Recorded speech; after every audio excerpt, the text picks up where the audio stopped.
Salam, selamat pagi dan selamat hari Minggu. Selamat beribadah pada hari ini di Bait Suci.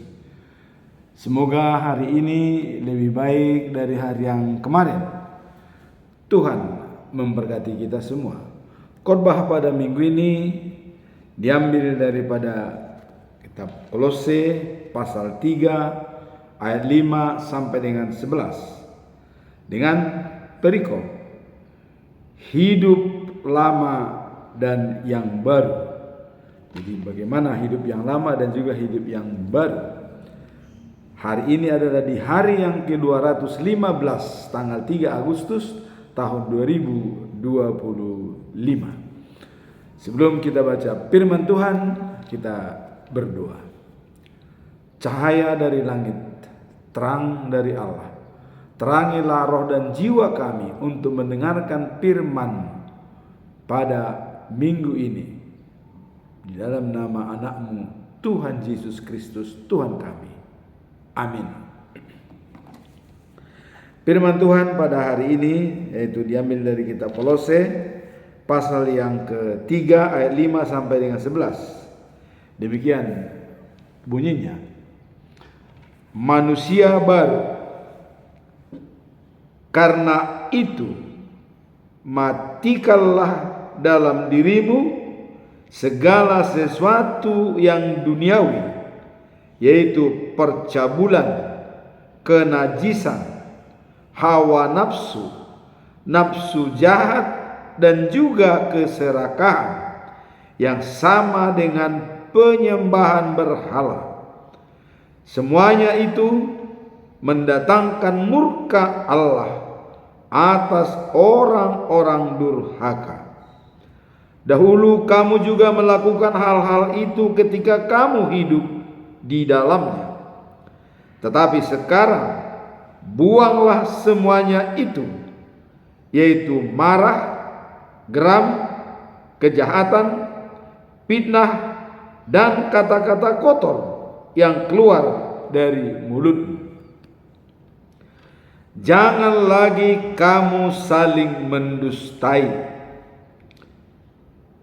karena kamu telah meninggalkan manusia lama serta kelakuannya, dan telah mengenakan manusia baru yang terus-menerus diperbaharui untuk memperoleh pengetahuan yang benar menurut gambar haliknya. Dalam hal ini tiada lagi orang Yunani atau orang Yahudi, orang bersunat atau orang tak bersunat, orang barbar atau orang skit, budak atau orang merdeka, tetapi Kristus adalah semua dan di dalam segala sesuatu. Itulah khotbah pada minggu ini. Sebagaimana biasanya kita tetap menyampaikan pedoman kita selama bulan Agustus. Apa yang menjadi topik kita dalam bulan Agustus? Topik kita adalah hidup baru adalah hidup yang merdeka dari perbuatan dosa dan takut akan Tuhan. Hidup baru dan takut akan Tuhan. Dijabarkan dalam Kolose pasal 3 ayat 9 sampai 10 dikatakan, jangan lagi kamu saling mendustai, karena sudah menjadi hidup baru. Tinggalkan kelakuan lama dan merdeka dari dosa. Telah manusia baru dan manusia ciptaan Tuhan sesuai dengan gambarnya. Jadi di sini sudah terjadi transformasi spiritual dari hidup lama menjadi hidup baru dan sesuai dengan gambar Allah. Berarti kita harus menjalankan karakter Allah, yaitu kasih. Itulah pedoman kita selama bulan Agustus. Sekarang kita masuk dalam ayat hari ini atau khotbah minggu ini, yaitu dikatakan tadi adalah meninggalkan sifat-sifat lama, menjadi hidup baru bersama dengan Tuhan. Apa latar belakang daripada perikop ini yang disampaikan oleh Rasul Paulus kepada jemaat di Kolose? Berkaitan tentang ajaran, yaitu tentang kehidupan, ya, dan keadaan yang baru. Jadi berkaitan dengan ajaran tentang kehidupan yang baru. Dalam bagian ini Rasul Paulus mengajarkan jemaat Kolose untuk menjauhkan diri dari perbuatan-perbuatan yang tidak sesuai dengan hidup yang telah dibaharui dalam Kristus. Jadi ini pesan daripada Paulus kepada jemaat. Kalau sudah dibaharui dengan Yesus Kristus, tinggalkan hidup lama seperti percabulan, kenajisan, marah, geram, dan segalanya. Inilah latar belakang daripada perikop ini, supaya menjadi hidup baru, meninggalkan tabiat-tabiat lama yang bertentangan dengan kehendak Tuhan. Paulus menggambarkan pentingnya menganggap perkara-perkara duniawi sebagai mati, seperti percabulan, kenajisan, hawa nafsu, ya, termasuk diskriminasi antara non-Yahudi dan orang Yahudi, adanya sunat dan tidak bersunat. Ini harus dihilangkan dengan bersama dengan Yesus Kristus, hidup baru, meninggalkan tabiat-tabiat lama ini, merdeka dalam dosa, tidak lagi kita dikungkung oleh dosa. Inilah latar belakang Paulus menyampaikan, kalau memang sudah dalam hidup baru, tinggalkan semua tabiat-tabiat yang bisa bertentangan dengan kehendak Allah. Dalam Kolose 3 ayat 12 dikatakan, Paulus menunjukkan bagaimana nilai-nilai keagungan Allah yang tercermin dalam tindakan dan perilaku sehari-hari. Jadi karakter Allah itu berjalan dalam tindakan dan perilaku kita sehari-hari. Apa itu karakter Allah? 1 Yohanes pasal 4 ayat 8 dikatakan, karakter Allah adalah kasih. Barang siapa tidak memiliki kasih tidak mengenal Allah. Jadi kita tidak mengenal Allah kalau bukan memiliki kasih.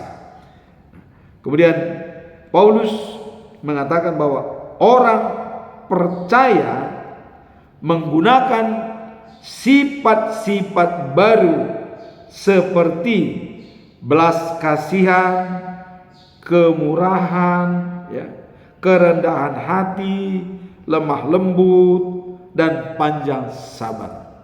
Dan itu dijabarkan dalam Galatia 5 ayat 22, buah-buah roh. Kasih, damai sejahtera, sukacita, pengendalian diri, kelemah lembutan, dan panjang sabar. Itulah buah-buah roh. Harus menghasilkan seperti itu kalau kita sudah menjadi hidup baru. Sekarang apa tujuan dengan adanya latar belakang tadi untuk tidak mengikuti hal-hal yang bertentangan dengan kehendak Allah?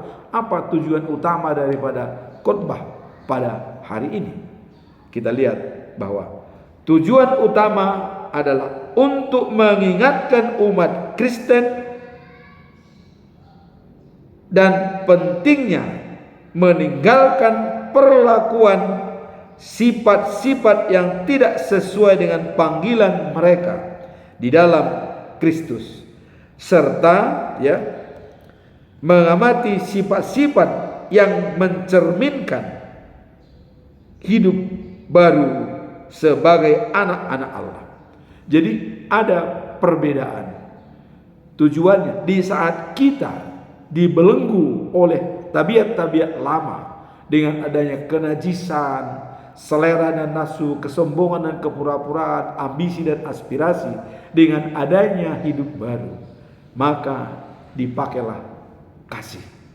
kelemah lembutan, panjang sabar, empati, merasakan apa yang dirasakan oleh orang lain. Itulah tujuan utama daripada perikop ini. Berubah, transformasi spiritual dari hidup lama menjadi hidup baru.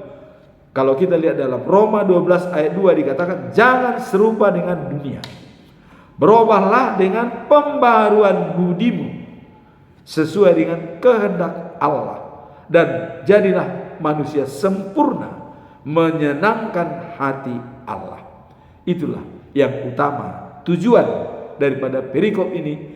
Kita harus mampu menyenangkan hati Allah, seperti Yesus pada saat dia dibaptis.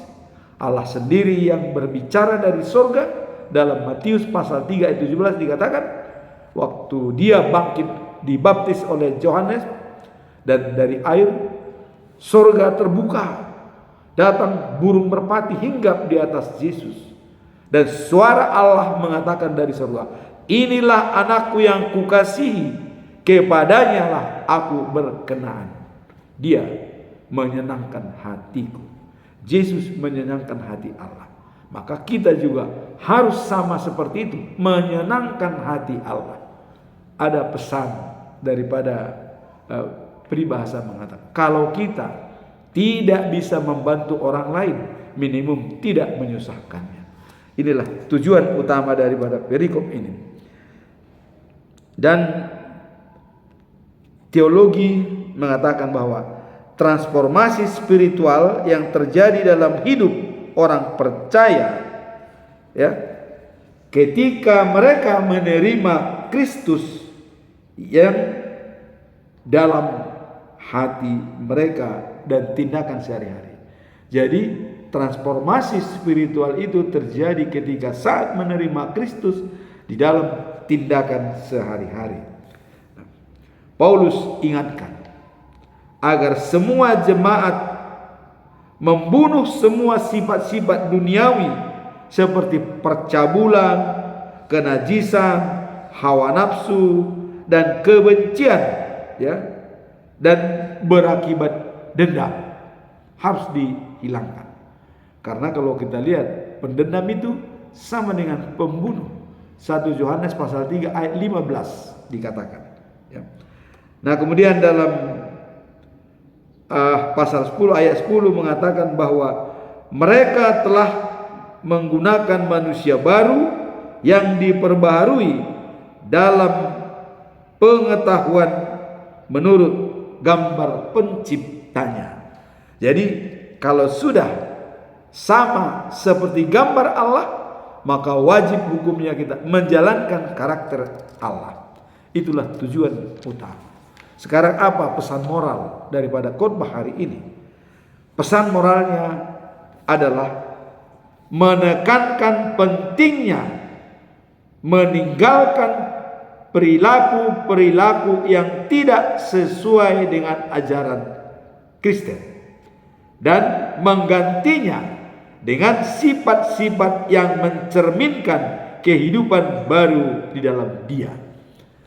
Jadi di sini ada semacam parameter bagi kita sebagai pesan moral adalah meninggalkan sifat-sifat yang tadi tidak sesuai dengan kehendak Allah, percabulan, kenajisan, hawa nafsu, selera, ambisi, kesombongan dihilangkan dan menggantikannya menjadi sifat-sifat yang mencerminkan kehidupan baru dalam Dia, dalam Yesus Kristus, hidup baru. Maka Yesus mengatakan, akulah terang dunia. Barang siapa mengikuti aku, dia tidak akan berjalan dalam kegelapan. Artinya kalau kita sudah mengikuti Yesus, kita tidak lagi berada dalam belenggu-belenggu kegelapan yang bisa menghambat kita dalam memuji dan memuliakan Tuhan. Itulah pesan moralnya, meninggalkan sifat-sifat lama dan masuk di dalam kehidupan baru. Kehidupan baru adalah sesuai dengan kehendak Allah. Dan implementasi daripada ayat ini, kalau kita lihat dalam ayat 5 pasal ayat 5 sampai 11 mengingatkan jemaat untuk mati terhadap segala sesuatu yang bersifat duniawi. Jadi kita mati terhadap semua sifat dunia, artinya merdeka dari sifat-sifat duniawi yang mengganggu kita untuk berhubungan intim dengan Tuhan. Sekarang kita masuk dalam poin yang keempat. Apa implementasi daripada perikop ini? Implementasi adalah mengarahkan umat untuk menentukan hal-hal yang dapat mengganggu kita secara duniawi, mematikan hal-hal duniawi. Artinya sifat-sifat lama kita rubah menjadi sifat-sifat bersama dengan Yesus. Nah, kemudian dikatakan hal-hal yang duniawi dalam diri mereka dan mengerahkan sifat-sifat baru sebagai orang yang memilih Tuhan. Jadi implementasinya adalah sifat-sifat lama, hawa nafsu, selera, dendam, dengki, marah, geram, itu semua dibuang jauh-jauh. Masuklah sifat-sifat Kristus, yaitu 9 buah roh: damai, sejahtera, sukacita. Dan kita menjadi anak-anak Allah karena sudah dimateraikan bagi kita ayat-ayat yang perlu kita jalankan. Kita sudah dianggap anak-anak Allah karena dikatakan, berbahagialah orang yang membawa damai karena dia adalah anak-anak Allah. Begitu damai sejahtera bersemayam dalam diri kita, kita sudah menjadi anak-anak Allah. Tapi sebaliknya, apabila kita membawa kehancuran dan bukan damai, maka kita adalah anak-anak iblis. Jadi ada dua, menjadi anak-anak Allah atau anak-anak iblis. Apabila kita berusaha untuk membuat orang bercerai-berai atau rumah ibadah dihancurin, ya, tidak lagi ada sayang, itu tidak dapat dikategorikan sebagai anak-anak Allah. Tetapi anak Allah dalam Matius pasal 5 ayat 9 dikatakan, berbahagialah orang yang membawa damai karena dia adalah dianggap sebagai anak-anak Allah. Nah, kemudian implementasi tadi di sini sudah datang dari hidup lama menjadi hidup baru. Nah, hal ini menunjukkan apa yang kita lihat dari implementasi ini? Pentingnya pergeseran dari hidup lama yang dipenuhi dengan dosa menuju kehidupan baru, ya, dalam Kristus. Jadi kehidupan lama ditinggalkan menuju kehidupan baru. Paulus mengatakan, habis gelap terbitlah terang. Dalam kegelapan dia menganiaya murid-murid Yesus dan juga orang-orang Kristen yang mengikuti ajaran Yesus. Tapi setelah dia dalam hidup baru ditangkap oleh Yesus, dia menjadi pembawa berita firman yang sangat luar biasa kepada semua jemaat. Bahkan dia siap dipenjara, siap dihina, dicaci maki, namun Paulus tetap bangkit untuk memberitakan firman Tuhan. Sampai pada hari ini bagi kita, dialah saksi hidup yang berhubungan langsung dengan Yesus, perintah Yesus pada saat dia menuju Damaskus, ya. Dia ditangkap oleh Yesus dan dipakai untuk memberitakan firman Tuhan. Semoga kita semua bisa ditangkap untuk memberitakan firman Tuhan sebagai implementasi daripada perikop hari ini, hidup baru. Kalau kita sudah sesuai dengan gambar Allah, maka wajib hukumnya kita menjalankan karakter Allah, yaitu kasih, damai, sejahtera. Dan itulah yang disampaikan pada perikop hari ini atau khotbah hari ini, menjadi hidup baru, jadilah saluran berkat bagi semua orang. Nah, kemudian hal ini menunjukkan pentingnya pergeseran dari kehidupan lama yang dipenuhi dengan dosa menuju kehidupan baru dalam Kristus Yesus sebagai teladan tinggi, ya, menunjukkan kita untuk saling mengampuni dan hidup dalam persatuan sehingga kita menunjukkan ya karakter Kristus dalam dunia ini. Jadi kita diinginkan untuk menjalankan karakter Kristus dalam dunia ini. Apa karakter daripada Kristus yang paling utama? Dikatakan, akulah roti hidup. Barang siapa datang kepadaku tidak akan kelaparan. Barang siapa percaya kepadaku tidak akan kehausan. Jadi antara kebutuhan primer dan sekunder, yang diutamakan oleh Tuhan kebutuhan primer, antara hidup dan mati. Coba kita lihat. Hidup kita ini siapa yang menjamin? Coba. 10% dalam kehidupan kita kuasai, tapi 90% itu dikuasai oleh Allah. Begitu kita bangun pagi sehat, kita mengucap syukur. Kita jangan dulu melihat permintaan-permintaan kita yang notabene sangat banyak itu. Jangan. Begitu kita bangun pagi sehat, itu adalah anugerah Tuhan. 90% Tuhan mengendalikan dalam alam bawah sadar kita, semua bekerja dengan baik. Jantung, hati, limpa, ginjal, dan semua berjalan dengan baik. Diperintah oleh otak. Itu dulu yang kita syukuri dalam setiap pagi. Baru kita minta yang lain. Maka dikatakan dalam Matius pasal 6 ayat 30, carilah dulu kerajaan Allah, baru yang lainnya akan diberikan. Hari ini kita harus berangkat ke gereja untuk mendengarkan firman Tuhan. Kalau ada stimulus mengajak pariwisata, mengajak ke pantai atau menonton bola, tinggalkan. Mari kita berangkat ke gereja untuk mendengarkan firman Tuhan. Dan kita bersekutu, ada arti daripada bersekutu daripada kita di rumah berdoa sendiri-sendiri. Kalau kita bersekutu, ingat, kalau kita tidak suci, pergi ke gereja. Ada di gereja itu seorang yang suci. Allah hadir di sana. Kita kebagian. Kita ingat pada saat Abraham berbicara dengan Allah, saat Sodom dan Gomora hendak di bumi hanguskan oleh Tuhan Allah, Abraham masih menawar. Kalau ada 50 orang, apakah kau hancurkan?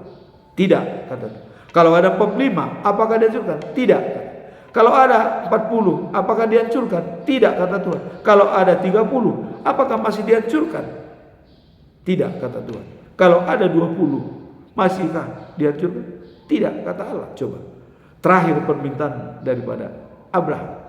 Kalau ada 10 orang, apakah kau hancurkan? Allah mengatakan tidak. Abraham tidak lagi menanyakan hal-hal yang lain, karena di sana ada saudaranya Lot, punya istri 1 dan punya anak 2 perempuan. Jadi mereka sendiri jumlahnya ada 4. Apakah dikatakan kalau ada masih 5 nanti tendensius? Karena dia tidak mau menyelamatkan saudaranya Lot. Maka begitu dikatakan 10 tidak akan dihancurkan, berpikirlah jernih. Itulah khotbah pada hari ini, hidup baru bersama dengan Tuhan dan menjalankan karakter Allah. Demikianlah firman Tuhan hari ini, khotbah pada minggu ini. Amin. Tuhan memberkati.